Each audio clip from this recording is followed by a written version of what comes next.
राइस्टार और सारे क्रिमिनल्स मिलकर आज अज्जू भाई को बर्थडे सरप्राइज देने वाले हैं, क्योंकि आज अज्जू भाई का बर्थडे है। लेकिन ये बात अज्जू भाई को पता नहीं है कि ये सारे लोग मिलकर अज्जू भाई को बर्थडे सरप्राइज देने वाले हैं। ये सारे लोग अज्जू भाई की बर्थडे की तैयारी क्लॉक टावर में कर चुके हैं। तभी ग्रीन क्रिमिनल अपने दोस्तों से कहता है, क्या तुम लोगों ने अज्जू भाई को कॉल किया और उन्हें यहाँ आने के लिए कहा? तभी ब्लू क्रिमिनल कहता है, हाँ रेड क्रिमिनल ने कॉल किया था। ये सब बातें सुनने के बाद रॉड कहता है, अरे तुम लोग अज्जू भाई की चिंता करना छोड़ दो, अज्जू भाई तो यहाँ आ ही जाएंगे, क्योंकि मैंने भी उन्हें कॉल किया था। तुम सब बस ये देखो कि तुम लोगों ने सारी तैयारियां ठीक से की है या नहीं। इधर स्काइलर और राइस्टार आपस में बात करने में लगे हुए हैं। अरे यहाँ तो रॉड के साथ उसका बेटा चुन्नी भी आया है। चुन्नी गुल्ली गुल्ली से कहता है, अरे गुल्ली गुल्ली मुझे तो ये बात समझ में नहीं आई कि मेरे पापा ने 2 केक यहाँ पे क्यों लाया है। क्या यहाँ पे 2 लोगों का बर्थडे है? मुझे तो ये भी नहीं पता कि आज किसका किसका बर्थडे है। तुम लोगों ने अभी तक मुझे बताया क्यों नहीं कि आज किसका किसका बर्थडे है? चलो अब बता भी दो, मुझसे क्या छुपाना, मैं भी तो तुम लोगों का दोस्त ही हूँ। दोस्तों से कुछ भी नहीं छुपाना चाहिए। ये बात सुनते ही सोन कहता है, अरे चुन्नी तुम दोस्त की बात कर रहे हो, गुल्ली बुल्ली ने तो मुझे भी अभी तक नहीं बताया कि यहाँ पे किसका बर्थडे होने वाला है। सोन की ये बातें सुनते ही सारे लोग हंसने लग जाते हैं। सोन की ये बातें सुनकर रेड क्रिमिनल कहता है, अरे सोन तुम गुल्ली बुल्ली पे गुस्सा क्यों कर रहे हो? गुल्ली बुल्ली को भी नहीं पता है कि आज यहाँ पे किसका बर्थडे होने वाला है। ये बातें सुनते ही चुन्नी डांस करने लग जाता है, क्योंकि चुन्नी अपने मन में सोचता है कि वो यहाँ अकेला नहीं है, उसके साथ गुल्ली बुल्ली और सोन भी है, जिसे बर्थडे के बारे में कुछ भी नहीं पता है। चुन्नी को डांस करता देख सारे लोग काफी ज्यादा हंसने लग जाते हैं। चुन्नी की ऐसी हरकत देखकर आलोक को सबसे ज्यादा हंसी आती है। गुल्ली गुल्ली सोन के साथ साथ सारे क्रिमिनल्स भी ये सोच में पड़ जाते हैं कि आखिर ये डांस क्यों करने लगा। चुन्नी को डांस करता देख सोन भी काफी ज्यादा खुश हो जाता है, लेकिन सोन को अभी भी कुछ समझ में नहीं आ रहा है कि आखिर चुन्नी इतना ज्यादा खुश क्यों हो रहा है। सोन को ऐसा लगता है कि कहीं चुन्नी पागल तो नहीं हो गया। राइस्टार कहता है, अरे तुम लोग इतना ज्यादा परेशान क्यों हो रहे हो? क्या तुम लोगों में से किसी ने अज्जू भाई को कॉल किया है? अज्जू भाई अभी कहाँ है? अज्जू भाई अभी तक यहाँ आए क्यों नहीं? राइस्टार की ये बातें सुनते ही रॉड कहता है, हाँ मैंने कॉल करके अज्जू भाई को क्लॉक टावर में आने को कहा था, लेकिन पता नहीं अज्जू भाई अभी तक आए क्यों नहीं। रॉड राइस्टार से ये भी कहता है, तुम एक बार अज्जू भाई के पास कॉल करके बोलो, वो तुम्हारी बात जरूर मानेंगे। रॉड की ये बातें सुनते ही राइस्टार अज्जू भाई के पास कॉल लगाने लग जाता है। पता नहीं अज्जू भाई अभी कहाँ होंगे और राइस्टार का कॉल उठाएंगे भी या नहीं। अरे ये क्या, अज्जू भाई तो अमित भाई के साथ कहीं जा रहे हैं, कहीं ये क्लॉक टावर ही तो नहीं जा रहे हैं। अरे ये क्या, लगता है अज्जू भाई के पास राइस्टार का कॉल आया है। अज्जू भाई कॉल रिसीव करते हैं, क्योंकि राइस्टार का ही कॉल आया था। राइस्टार अज्जू भाई से कहता है, अरे अज्जू भाई आप अभी तक आए क्यों नहीं? हम लोग आपका कब से इंतजार कर रहे हैं, आप जल्दी से जल्दी आ जाइए, यहाँ पे एक बहुत बड़ी गड़बड़ हुई है। और राइस्टार अज्जू भाई से ये भी पूछता है, कहीं आप मेरी बात को मजाक में तो नहीं ले रहे? आप अभी कहाँ हैं? आप घर से निकले या नहीं? अज्जू भाई आपका यहाँ आना बहुत जरूरी है, आप जल्दी से जल्दी यहाँ आ जाइए। आप यहाँ आने में और देर की है तो आप किसी का चेहरा जिंदगी भर नहीं देख पाएंगे। अज्जू भाई राइस्टार की ये सारी बातें सुनते हैं और राइस्टार से कहते हैं, हाँ बस मैं आ ही रहा हूँ, रास्ते में ही हूँ। और अज्जू भाई राइस्टार से ये भी कहते हैं कि मैं अपने साथ अमित भाई को भी लेकर आ रहा हूँ। अमित भाई के आने से तुम्हें कोई दिक्कत तो नहीं है? अगर तुम्हें कोई दिक्कत है तो तुम मुझसे बोलो, मैं अमित भाई को यहाँ से ही उनके घर भेज दूंगा। अज्जू भाई की ये बातें सुनते ही राइस्टार अज्जू भाई से कहता है, क्या अज्जू भाई आप ऐसे कैसे कर सकते हैं? अमित भाई भी तो हम लोगों का दोस्त ही हैं, आप उन्हें भी अपने साथ लेकर आइए। तभी अज्जू भाई राइस्टार से कहते हैं, अगर तुम ना बोलते तब भी मैं अमित भाई को अपने साथ ही लेकर आता, क्योंकि अमित भाई से अच्छा दोस्त मेरा कोई भी नहीं है। मैं तो बस ये देखना चाहता था कि तुम लोग मेरे दोस्त अमित भाई के बारे में क्या सोचते हो।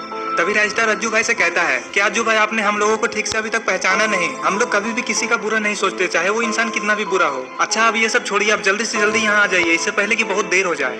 अज्जू भाई कहते हैं, हाँ मैं तो आ ही रहा था, तुमने ही कॉल करके मेरा इतना टाइम बर्बाद कर दिया, मैं तो कब का वहाँ आ जाता। चलो अब कॉल रखो, मैं आ रहा हूँ।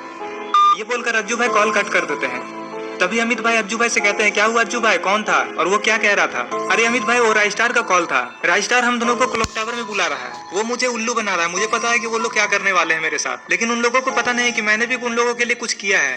तभी अमित भाई अज्जू भाई से कहते हैं, तो अब आप क्या करेंगे अज्जू भाई? अज्जू भाई कहते हैं, मुझे पता है कि उन लोगों ने मुझे क्लॉक टावर में क्यों बुलाया है। मुझे लगता है कि वो लोग मिलकर मुझे बर्थडे सरप्राइज देना चाहते हैं, लेकिन मैंने भी उन लोगों के लिए एक बड़ा सरप्राइज रखा है। ये बोलकर दोनों क्लॉक टावर की तरफ जाने लग जाते हैं। पता नहीं अज्जू भाई सारे लोगों के लिए क्या सरप्राइज रखे हैं। इधर रेड क्रिमिनल राइस्टार से कहता है, क्या हुआ राइस्टार, अज्जू भाई ने क्या बोला? अज्जू भाई अभी कहाँ हैं और कब तक यहाँ आ जाएंगे? राइस्टार सभी से कहता है, मैंने अज्जू भाई से बात कर ली है, अज्जू भाई तो रास्ते में ही है, अज्जू भाई कभी भी यहाँ आ सकते हैं, तुम लोग बस रेडी रहो। अरे ये क्या, अज्जू भाई और अमित भाई क्या कर रहे हैं? लगता है ये दोनों पीक में ही थे और पीक से ही लटक कर ये दोनों क्लॉक टावर आ रहे हैं। अरे ये क्या, ये दोनों तो इतनी जल्दी क्लॉक टावर आ गए। इन दोनों की जंप करने की आवाज सारे लोग सुन लेते हैं और उधर देखने लग जाते हैं। ये दोनों तो काफी जल्दी जल्दी क्लॉक टावर आ गए। अज्जू भाई ऊपर आते ही देखते हैं कि यहाँ पे तो 2 केक रखा हुआ है। तभी अज्जू भाई जानबूझकर कहते हैं कि ये सब क्या है। रेड क्रिमिनल अज्जू भाई से कहता है, हैप्पी बर्थडे अज्जू भाई, और ये केक आपके लिए ही है और इस दूसरे केक के बारे में मुझे कुछ भी नहीं पता कि ये किसका है। रेड क्रिमिनल की ये बातें सुनते ही अज्जू भाई काफी ज्यादा गुस्सा हो जाते हैं और सारे लोगों से कहते हैं तुम लोगों ने ये बात छुपाकर मुझसे बहुत बड़ी गलती की है। मैं तो बेकार में ही दिन भर ये सोच रहा था कि मेरे कोई दोस्त किसी भी काम के नहीं है, उन लोगों को मेरा बर्थडे भी याद नहीं है। अब मुझे अच्छे से समझ में आ गया है कि तुम लोगों से अच्छा दोस्त मेरा कोई हो ही नहीं सकता। अमित भाई से अच्छे तो तुम लोग ही हो। तभी रॉड अज्जू भाई से कहता है, नहीं अज्जू भाई, अमित भाई तो अमित भाई है, अमित भाई के जैसा तो कोई भी नहीं है। तभी राजस्टार कहता है, अरे चुप करो तुम लोग, यहाँ कोई भी खराब नहीं है, यहाँ सारे के सारे अच्छे लोग ही हैं। तभी स्काइलर कहता है, अरे तुम लोग बच्चों की तरह लड़ने में क्यों लगे हुए हो, अब छोड़ो ये सब, चलो बर्थडे पार्टी शुरू करते हैं। तभी अमित भाई कहते हैं, मुझे एक बात समझ में नहीं आई, ये दूसरा केक किसके लिए लाए हो, मेरा तो आज बर्थडे है ही नहीं। तभी स्काइलर अमित भाई से कहता है, ये बात तो मुझे भी नहीं पता कि ये दूसरा केक किसके लिए आया है, ये बात सिर्फ गुल्ली बुल्ली को ही पता है, क्योंकि गुल्ली बुल्ली ने ही उस दूसरे केक को लाया है। स्काइलर की ये बातें सुनते ही अज्जू भाई कहते हैं, तो हम लोग गुल्ली बुल्ली से ही क्यों नहीं पूछ लेते कि ये दूसरा केक किसके लिए है। गुल्ली बुल्ली का नाम सुनते ही सॉन काफी ज्यादा गुस्सा हो जाता है। अज्जू भाई गुल्ली बुल्ली से कहते हैं, तो गुल्ली बुल्ली बताओ ये दूसरा केक किसके लिए लाए हो, कौन है वो इंसान जिसका बर्थडे मेरे बर्थडे के दिन ही है। अज्जू भाई की ये बातें सुनते ही गुल्ली बुल्ली काफी ज्यादा परेशान हो जाते हैं और कुछ सोचने लग जाते हैं। तभी गुल्ली अज्जू भाई से कहता है, अरे अज्जू भाई आज किसी और का बर्थडे नहीं, आज सिर्फ आपका ही बर्थडे है, वो मैंने रॉड को कहकर एक एक्स्ट्रा केक मंगवाया था ताकि ये केक कम न पड़ जाए। तभी अज्जू भाई गुल्ली से कहते हैं, तुमने तो काफी अच्छा काम किया एक एक्स्ट्रा केक मंगवाकर, तुम्हें याद है कि आलोक के बर्थडे का केक चोरी हो चुका था। गुल्ली अज्जू भाई से कहता है, हाँ अज्जू भाई, इसी बहाने आलोक फिर से केक काट लेगा और हम लोगों को ज्यादा केक खाने को मिलेगा, इसलिए हम लोगों ने एक एक्स्ट्रा केक मंगवाया है। तभी रॉड कहता है, गुल्ली बुल्ली मुझे पहले से ही लग रहा था कि तुम लोग कुछ अच्छा करने वाले हो, लेकिन मैं तुम दोनों से पूछा नहीं। तभी अज्जू भाई कहते हैं, तो देर किस बात की, चलो हम लोग जल्दी से केक काट लेते हैं, और वैसे भी मैंने तुम लोगों के लिए एक सरप्राइज भी रखा है और वो सरप्राइज मुझे तुम लोगों को देना है। तभी राजस्टार अज्जू भाई से कहता है, वैसे अज्जू भाई ऐसा कौन सा सरप्राइज है जिसके लिए आप इतनी जल्दी में हैं। अज्जू भाई राजस्टार से कहते हैं, ये सब आप लोगों को जल्दी पता चल जाएगा, चलिए अब केक काटते हैं। थोड़ी ही देर में सारे लोग केक काटने के लिए तैयार हो जाते हैं और अमित भाई केक के ऊपर की मोमबत्ती जलाने लगते हैं। अज्जू भाई ये सब देखकर काफी ज्यादा खुश हो जाते हैं। अज्जू भाई तो अपने सारे दोस्तों को ही सरप्राइज देने वाले थे, लेकिन सारे दोस्तों ने ही मिलकर अज्जू भाई को सरप्राइज दे दिया। अज्जू भाई केक के ऊपर लगी मोमबत्ती को बुझाते हैं और केक को काटते हैं।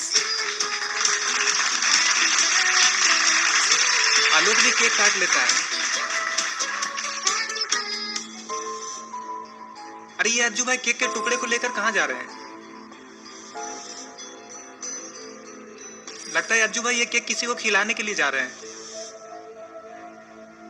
अरे ये क्या, अज्जू भाई तो चुन्नी को केक खिलाने के लिए आए हैं। चुन्नी एक बार में ही पूरा का पूरा केक खा लेता है और ये देखकर सारे लोग हंसने लग जाते हैं और फिर सारे लोग डांस करने लग जाते हैं।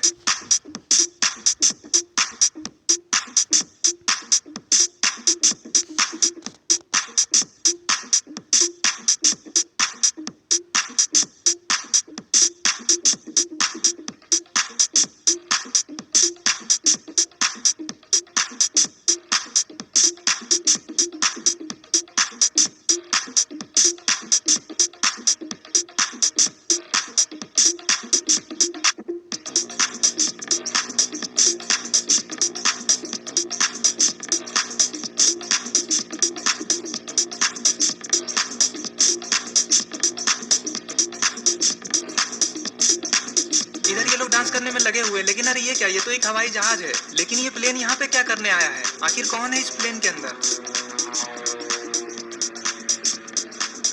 अरे ये हवाई जहाज तो क्लॉक टावर में ही उतर गया है।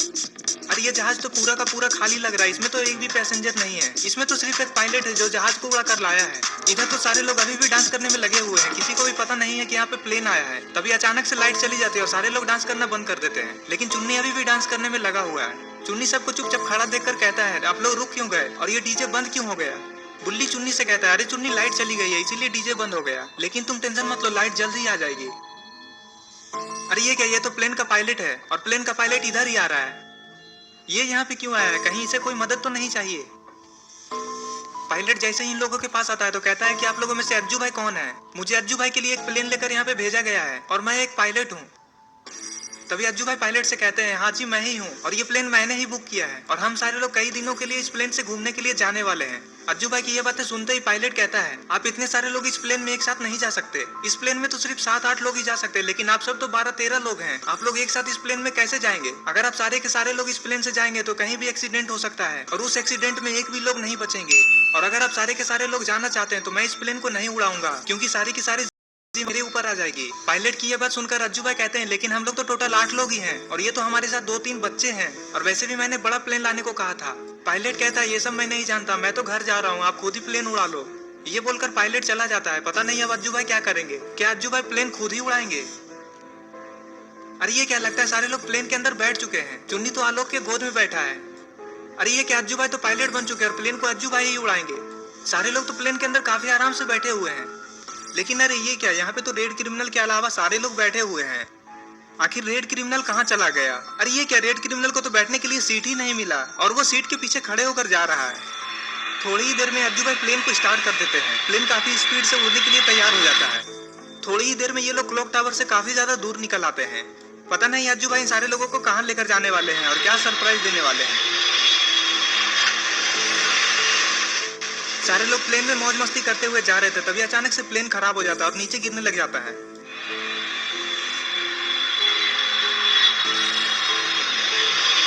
लेकिन अरे ये कि अज्जू भाई ने तो प्लेन को क्रैश होने से बचा लिया। अगर अज्जू भाई सही टाइम पर प्लेन को नीचे नहीं उतारते तो पता नहीं क्या होता। अरे ये क्या, सोहन तो डर के मारे बुल्ली की गोद में ही बैठा हुआ है। थोड़ी देर में सारे लोग प्लेन से नीचे उतर जाते हैं। सारे लोग प्लेन से नीचे उतरते ही देखते हैं कि ये तो कोई घना जंगल है और दूर दूर तक एक भी इंसान दिखाई नहीं दे रहा है। तभी अज्जू भाई सारे लोगों से कहते हैं कुछ लोग इस प्लेन को देखो और बाकी के सारे लोग उस तरफ मेरे साथ चलो। अज्जू भाई की ये बातें सुनते ही रेड क्रिमिनल कहता है, हाँ अज्जू भाई आप बिल्कुल ठीक कह रहे हैं, आलोक और ब्लू क्रिमिनल इस प्लेन को देखेंगे और बाकी के सारे लोग आपके साथ चलते हैं। अज्जू भाई कहते हैं तो ठीक है, बाकी के सारे लोग मेरे साथ आओ। अज्जू भाई की ये बातें सुनते ही सारे लोग अज्जू भाई के साथ जाने लग जाते हैं।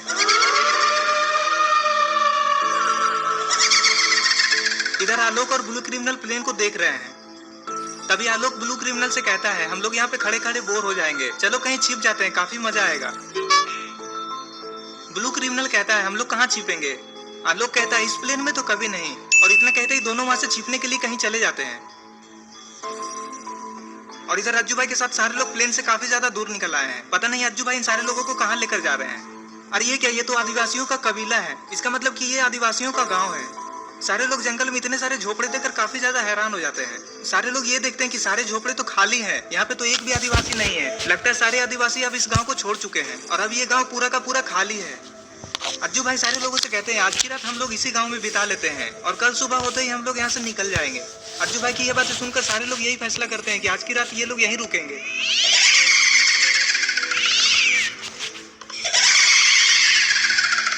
तभी रजिस्टर अज्जू भाई से कहता है, तो चलिए अज्जू भाई हम लोग आलोक और ब्लू क्रिमिनल को लेकर आते हैं, वो दोनों काफी देर से हमारे आने का इंतजार कर रहे होंगे।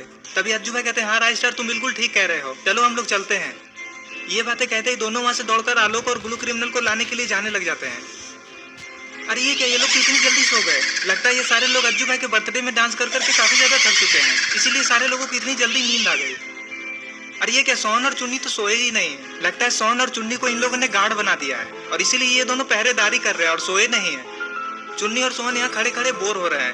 दोनों यही सोचने में लगे हुए हैं कि अभी तक अज्जू भाई और राइस्टार उन लोगों को लेकर आए क्यों नहीं। अब तो काफी ज्यादा रात भी हो चुका है और चुन्नी और सोहन को भी नींद आ रही है और इधर रॉड के साथ साथ गुल्ली बुल्ली भी सो चुके हैं। काफी देर इंतजार करने के बाद चुन्नी सोहन से कहता है, सोहन काफी ज्यादा लेट हो चुका है और अभी तक अज्जू अंकल और राइस्टार अंकल आए नहीं, कहीं वो लोग किसी मुसीबत में तो नहीं फंसे हुए हैं। क्या हम लोग सारे लोगों को नींद से जगा दें या फिर हम दोनों ही उस प्लेन के पास चले, ये देखने के लिए कि आखिर उन लोगों को आने में इतनी देर क्यों हो रही है। मैं ऐसा इसीलिए कह रहा हूँ क्योंकि मैं ज्यादा देर तक खड़े नहीं रह सकता, मुझे नींद आ रही है। तभी सोहन चुन्नी से कहता है, तुम बिल्कुल ठीक कह रहे हो, मैं भी ज्यादा देर तक खड़े नहीं रह सकता, मुझे भी नींद आ रही है, लेकिन हमें थोड़ी देर और इंतजार करना चाहिए। इधर राइस्टार और अज्जू भाई प्लेन के पास पहुंच चुके हैं। अरे ये प्लेन को क्या हो गया? इसे तो देखकर ऐसा लग रहा है कि किसी ने प्लेन में आग लगा दिया है। लेकिन इतनी ही देर में प्लेन में आग कौन लगा सकता है, वो भी इस जंगल में? और यहाँ से आलोक और ब्लू क्रिमिनल कहाँ गए? कहीं उन दोनों ने ही तो ऐसा नहीं किया।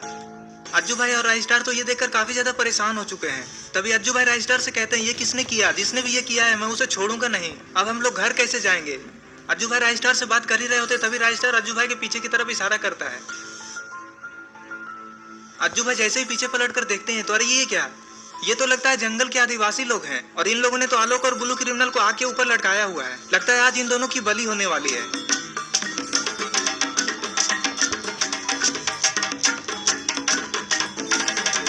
अरे ये तो कोई ड्रैगन है, लेकिन ये ड्रैगन यहाँ पे कैसे आ गया? शायद ये ड्रैगन इसी जंगल में ही रहता है। अरे ये तो आग उगलने वाला ड्रैगन है और इसने तो एक झोपड़े में आग लगा दिया। यहाँ से सारे लोगों को जल्दी से जल्दी भागना होगा वरना ये सारे झोपड़े में आग लगा देगा। ड्रैगन को झोपड़े में आग लगाता हुआ चुन्नी और सोन देख लेते हैं, क्योंकि चुन्नी सोन झोपड़े के बाहर ही खड़े थे। सोन चुन्नी से कहता है, अरे चुन्नी ये तो आग लगाने वाला ड्रैगन है, हमें सबको नींद से जगाना चाहिए। तभी चुन्नी सोन से कहता है, हाँ हाँ सोन तुम ठीक कह रहे हो, हमें जल्दी सबको नींद से जगा देना चाहिए, इससे पहले कि वो मॉन्स्टर फिर से आ जाए। अरे ये क्या, इधर तो दो लोग ड्रैगन की आवाज सुनकर जाग चुके हैं। चुन्नी बाकी के सारे लोगों को भी नींद से जगा देता है। झोपड़े में आग को देखकर रॉड सोन से कहता है, ये सब क्या हो रहा है सोन, इस झोपड़े में आग कैसे लग गई, कोई हमें बताएगा कि यहाँ पे आखिर चल क्या रहा है। तभी सोन कहता है, तुम लोग तो आराम से सोने में लगे हुए हो, लेकिन तुम लोगों को शायद ये नहीं पता कि जंगल में एक ड्रैगन है जो आग उगलता है, और उस ड्रैगन ने ही इस झोपड़े में आग लगाई है। शायद तुम लोग मेरी बातों पे यकीन ना करो, लेकिन मैं झूठ नहीं बोल रहा हूँ। चुन्नी ने भी उस ड्रैगन को देखा है, यकीन ना हो तो तुम लोग उससे पूछ सकते हो। लेकिन मुझे सबसे ज्यादा चिंता तो राइस्टर और अज्जू भाई की हो रही है। सोन की ये बातें सुनते ही रॉड सोन से कहता है, तुम अज्जू भाई की चिंता क्यों कर रहे हो सोन। सोन कहता है, क्योंकि वो ड्रैगन भी उसकी तरफ गया है जिस तरफ अज्जू भाई और राइस्टार गए हैं, और जिस तरफ हम लोगों ने अपना प्लेन को खड़ा किया है। सोन की ये बातें सुनते ही स्काइलर सारे लोगों से कहता है, हम लोगों को जल्दी ही अज्जू भाई के पास जाना चाहिए, इससे पहले कि वो ड्रैगन उन लोगों को कुछ नुकसान पहुंचाए। चुन्नी कहता है, अगर ऐसा हुआ तो मैं उस ड्रैगन को छोड़ूंगा नहीं। अरे ये क्या, इधर तो जंगल के आदिवासी डांस करने में लगे हुए हैं, और इन लोगों ने तो आलोक और ब्लू क्रिमिनल को आग के ऊपर लटकाया हुआ है। लेकिन अरे ये क्या, यहाँ तो अज्जू भाई और राइस्टार आ चुके हैं। अज्जू भाई राइस्टार के कान में धीरे से कुछ कहते हैं। लगता है अज्जू भाई ने कुछ प्लान बनाया इन लोगों को आदिवासियों के हाथों से छुड़ाने के लिए। दोनों चुपचाप बस चट्टान के ऊपर खड़े होकर देख रहे थे। तभी ब्लू क्रिमिनल अज्जू भाई और राइस्टार को देख लेता है और आलोक को भी बता देता है। आलोक भी इन दोनों को देख लेता है। तभी राइस्टार दोनों को इशारा करता है कि कुछ भी मत बोलो। तभी ये दोनों समझ जाते हैं कि अज्जू भाई और राइस्टार इन लोगों पे हमला करने वाले हैं। अरे ये क्या, राइस्टार और अज्जू भाई तो दोनों इन लोगों पे हमला कर दिए हैं, और इधर ये लोग भी अज्जू भाई के पास आ रहे हैं। तभी रॉड अचानक से रुक जाता है और इशारा करता है। सारे लोग रुक जाते हैं और देखते हैं, अरे ये क्या, यहाँ तो आलोक को आग के ऊपर लटकाया हुआ है, और इधर राइस्टार और अज्जू भाई इन सारे आदिवासियों से लड़ने में लगे हुए हैं।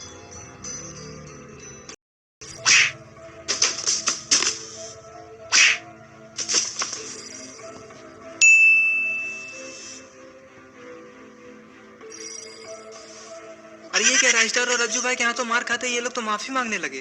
तभी वो राइस्टार से कहता है, आप लोग कौन है और आप लोग हमारे जंगल में क्या कर रहे हैं। ये बातें सुनते ही राइस्टार कहता है, ये तुम्हारा जंगल है तो इसका मतलब ये नहीं कि तुम जो चाहो वो करोगे। तुम लोगों की हिम्मत कैसे हुई हमारे दोस्तों को आग के ऊपर लटकाने की। अगर उन दोनों के साथ तुम लोग कुछ भी गलत करते तो मैं तुम लोगों को जान से मार देता। हम लोग पहले से ही काफी ज्यादा परेशान है, हमारा प्लेन खराब हो गया है, हम लोग यहाँ से चले जाएंगे, तुम हमारे दोस्तों को छोड़ दो। हाँ ठीक है, तुम अपने दोस्तों को यहाँ से ले जा सकते हो, लेकिन तुम्हारा जहाज तो खराब हो चुका है, तुम लोग इस जंगल से कैसे निकलोगे। राइस्टार कहता है, ये तो मुझे भी नहीं पता कि हम लोग इस जंगल से बाहर कैसे निकलेंगे, अब तो हमारे प्लेन में आग भी लग चुका है। राइस्टार ये सब बातें कर ही रहा होता है, तभी वहाँ पे सारे लोग आ जाते हैं। सोन कहता है, क्या हो रहा है यहाँ पे, और तुम लोग कौन हो, और तुम लोगों ने आलोक को आग के ऊपर क्यों लटकाया है। गुल्ली कहता है, क्या तुम लोग जंगल में रहने वाले लोग हो जो इंसानों को खाता है, और क्या तुम लोग हमारे दोस्तों की बलि देने वाले थे। तभी राइस्टार गुल्ली से कहता है, हाँ ये लोग आलोक और ब्लू क्रिमिनल की बलि देने वाले थे, लेकिन अब कोई टेंशन की बात नहीं है, क्योंकि अब ये लोग सुधर चुके हैं। आप लोग हम लोगों को माफ कर दीजिए, अब हम लोग दोबारा से ऐसी गलती नहीं करेंगे, अब हम लोग सुधर चुके हैं। मुझे पता है कि आप लोग हमारे झोपड़े में ही सो रहे थे, अब मैंने ही उस ड्रैगन को भेजा था आप लोगों को मारने के लिए। दरअसल वो ड्रैगन हमारे साथ इसी जंगल में ही रहता है और हम लोगों का कहना मानता है। मुझे तो लग रहा था कि उसने सारे लोगों को मार दिया है, लेकिन आप लोग तो उससे बचकर यहाँ आ गए। लेकिन अब आप लोगों को चिंता करने की जरूरत नहीं है, क्योंकि अब वो ड्रैगन आप लोगों का कुछ नहीं करेगा।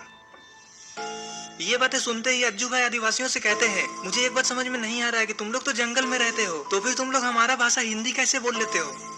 बचपन में जब हम लोग बहुत ज्यादा छोटे थे तो जंगल में खो गए थे, और जंगल से भटकते भटकते शहर चले गए थे, और उस शहर में ही हम दोनों बहनों को एक आदमी ने कई दिनों तक पाला था। उस भले इंसान का नाम मुझे अभी तक याद है, बाबा लंगोटी लाल। बाबा का नाम सुनते ही गुल्ली कहता है, अरे तब तो तुम अपने ही आदमी निकले, बाबा को तो हम लोग अच्छे से जानते हैं। गुल्ली की ये बातें सुनते ही वो आदिवासी काफी ज्यादा खुश हो जाती है और गुल्ली से कहती है, ये तो बहुत अच्छी बात है, अब तुम लोग यहाँ से आराम से जा सकते हो, हम लोग कुछ भी नहीं करेंगे। ये सारे लोग आपस में बातें करने में लगे हुए थे, तभी वहाँ पे अचानक से वो